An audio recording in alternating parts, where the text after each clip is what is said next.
దిత్వా తుపాను దృష్ట్యా నెల్లూరు, తిరుపతి, చిత్తూరు జిల్లాలకు వాతావరణ శాఖ ఆరెంజ్ అలర్ట్ జారీ చేసింది. ప్రస్తుత పరిస్థితిని మా ప్రతినిధి ఆదిత్య పవన్ ప్రత్యక్ష ప్రసారం ద్వారా అందిస్తారు. దిత్వా తుఫాను ప్రభావం రేపు దక్షిణ కోస్తా మీద కనిపించేటువంటి అవకాశం స్పష్టంగా కనిపిస్తోంది. ప్రస్తుతం అయితే చెన్నైకి సమీపంలో ఉంది. ఈ రోజంతా కూడా తమిళనాడు మీద ప్రభావం చూపిస్తుంది. తమిళనాడు 20 జిల్లాలకి ఆకస్మిక వరదల ప్రమాదాన్ని ఇప్పటికే సూచన చేశారు. ఆంధ్రప్రదేశ్లో 3 జిల్లాలకి ప్రమాద సూచిక చేశారు. కేరళలో 6 జిల్లాలకి ఫ్లాష్ ఫ్లడ్ అలర్ట్ని జారీ చేశారు. అయితే రాగల 24 గంటల్లో తమిళనాడుకి సమీపంగాను సమాంతరంగా కూడా దక్షిణ కోస్తా వైపు ఉంటుందని విశాఖపట్నం వాతావరణ శాఖ అధికారులు చెప్తున్నారు. ప్రస్తుతం మనతో విశాఖపట్నం వాతావరణ శాఖ అధికారి జగన్నాథ్ కుమార్ అన్నారు. వారితో మాట్లాడదాం. ఎలా ఉండబోతుంది, దిత్వా తుఫాన్ ప్రభావం ఎలా ఉంటుందంట? ఇప్పుడు శ్రీలంక దానికి ఆనుకొని ఉన్న నైరుతి బంగాళాఖాతంలో కొనసాగిన తుఫాను ఈరోజు నైరుతి బంగాళాఖాతం ఉత్తర శ్రీలంక పరిసర ప్రాంతాల్లో కొనసాగుతుంది. చెన్నైకి 380 కిలోమీటర్ల దూరంలో దక్షిణ దిశలోను, పుదుచ్చేరికి 280 కిలోమీటర్ల దక్షిణ ఆగ్నేయ దిశలోనూ కొనసాగుతుంది. ఈ తుఫాను రాబోయే కొన్ని గంటల్లో ఉత్తర వాయువ్య దిశలో కొనసాగి తన ప్రస్థానాన్ని కొనసాగించి నైరుతి బంగాళాఖాతం మీదుగా పుదుచ్చేరి, ఉత్తర తమిళనాడు మరియు దక్షిణ కోస్తా ఆంధ్రప్రదేశ్ తీరం వెంబడి పయనించే అవకాశం ఉంది.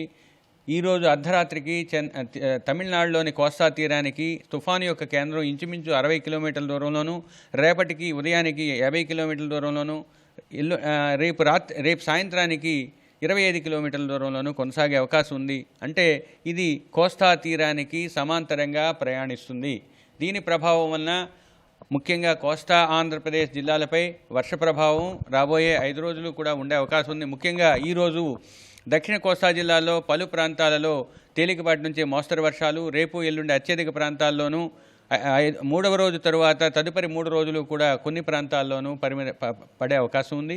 ఇక ఉత్తర కోస్తాలు ఈరోజు 1-2 చోట్ల, రేపు పలు ప్రాంతాల్లో, ఎల్లుండి అత్యధిక ప్రాంతాల్లో తేలికపాటి నుంచి మోస్తరు వర్షాలు కొనసాగే అవకాశం ఉంది. ముఖ్యంగా 4 రోజులు కోస్తా జిల్లాలపై భారీ వర్షాల యొక్క ప్రభావం కూడా ఉండే అవకాశం ఉంది. ఈరోజు ముఖ్యంగా నెల్లూరు, తిరుపతి, చిత్తూరు జిల్లాల్లోని 1-2 చోట్ల భారీ నుంచి అతి భారీ ఆస్కారం ఉన్నందువల్ల ఆ జిల్లాలకు ఆరెంజ్ అలర్ట్ ఇచ్చాము. వాటికి ఆనుకుని ఉన్న జిల్లాలైన ప్రకాశం, వైఎస్ఆర్ కడప, అన్నమయ్యలోని 1-2 చోట్ల భారీ వర్ష సూచన ఉంది కాబట్టి ఆ జిల్లాలకు ఎల్లో అలర్ట్ ఇవ్వడం జరిగింది. రేపు అతి ముఖ్యంగా దక్షిణ కోస్తా జిల్లా అయిన నెల్లూరుతో పాటుగా తిరుపతి, చిత్తూరు జిల్లాలోని 1-2 చోట్ల అత్యంత భారీ వర్షపాతం, కొన్ని చోట్ల భారీ నుంచి అతి భారీ వర్షపాతం పడే సూచన ఉండటం వలన ఆ సంభావ్యతను సూచించే రెడ్ మార్క్ లేదా రెడ్ వార్నింగ్ ఇవ్వటం జరిగింది. వాటికి ఆనుకుని ఉన్న ప్రకాశం, వైఎస్ఆర్ కడప, అన్నమయ్యలో ఆరెంజ్ అలర్టు. ఇక బాహ్య జిల్లాలు బాపట్ల, గుంటూరు, పల్నాడు, నంద్యాల, కర్నూలు, అనంతపురం, సత్యసాయిలో 1-2 చోట్ల భారీ వర్షానికి ఆస్కారం ఉన్నందువల్ల ఎల్లో వార్నింగ్ ఇవ్వటం జరిగింది.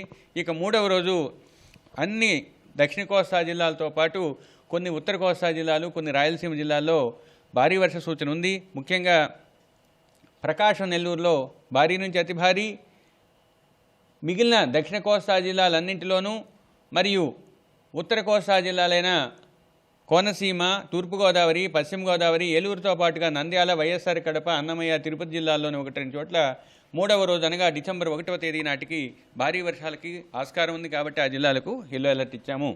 ఇక ఈరోజు ఉత్తర కోస్తాలో 35 నుంచి 40, ఉత్తర కోస్తా తీరం వెంబడి తీరమవల ఈదురుగాల్లో 35 నుంచి 45, గరిష్టంగా 55 కిలోమీటర్ల వేగంతో వీస్తున్నాయి.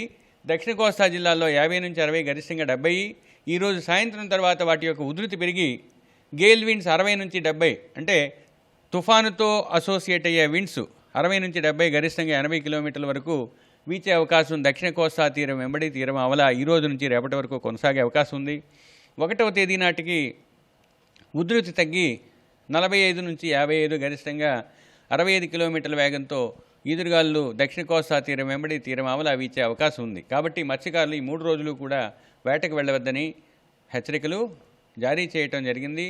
ఇక అతి ముఖ్యంగా దక్షిణ కోస్తా తీరంలో ఉన్న కృష్ణపట్నం ఓడరేవులో 3వ నంబర్ ప్రమాద హెచ్చరికను, మిగిలిన ఓడరేవుల్లో 2వ నంబర్ ప్రమాద హెచ్చరికను ఎగురవేయటం జరిగింది. రాబోయే కొన్ని గంటల్లో దక్షిణ కోస్తా తీరం వెంబడి ఉన్న మిగిలిన ఓడరేవుల్లో కూడా ప్రమాద హెచ్చరికలు మారే అవకాశం ఉన్నది. ఇక అత్యంత భారీ వర్షాలు పడే జిల్లాలు కొన్ని దక్షిణ కోస్తాలో, దానికి ఆనుకుని ఉన్న రాయలసీమ జిల్లాల్లో ఉన్నందుకు ఈ 24 గంటల్లో ముఖ్యంగా చిత్తూరు తిరుపతిలో కొంచెం మధ్యస్థ స్థాయిలో ఆకస్మిక వరదలు సంభవించే అవకాశం కనిపిస్తుంది. ఇక నెల్లూరు, వైఎస్ఆర్ కడప, అన్నమయ్య జిల్లాల్లో 1-2 చోట్ల ఆకస్మిక వరదలు సంభవించే సంభావ్యత తక్కువగా ఉన్నప్పటికీ కొంత సంభావ్యత ఉన్నట్లు కనిపిస్తుంది. ఇక్కడైనా ఇది తుఫాను బలహీనపడే పరిస్థితి ఏదైనా ఉందా? ఒకటి, సముద్రంలో సమాంతరంగా ప్రయాణించిన తర్వాత వాయుగుండంగా మారే అవకాశం ఉన్నది ఎల్లుండి లోపల.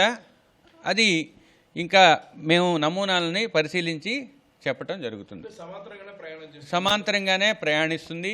సముద్ర తీరానికి అతి దగ్గరలో, మీకు ఇందాక చెప్పినట్లుగా సముద్ర తీరానికి అతి దగ్గరలో తమిళనాడుకు రేపు సాయంత్రానికి 25 కిలోమీటర్లు అనేది లోయెస్ట్ డిస్టెన్స్ కనిపిస్తుంది. అంచేత ప్యారలల్గా ప్రయాణిస్తున్నప్పటికీ ఈ తుఫానుకున్న ఔటర్ క్లౌడ్ వాల్ కానీ, ఔటర్ రింగ్స్ కానీ వాటి యొక్క ప్రభావం కోస్తా జిల్లాలపై ఉంటుంది. కాబట్టి వర్షాలు, గాలుల ప్రభావం రాబోయే కొన్ని రోజులు ఉంటుంది.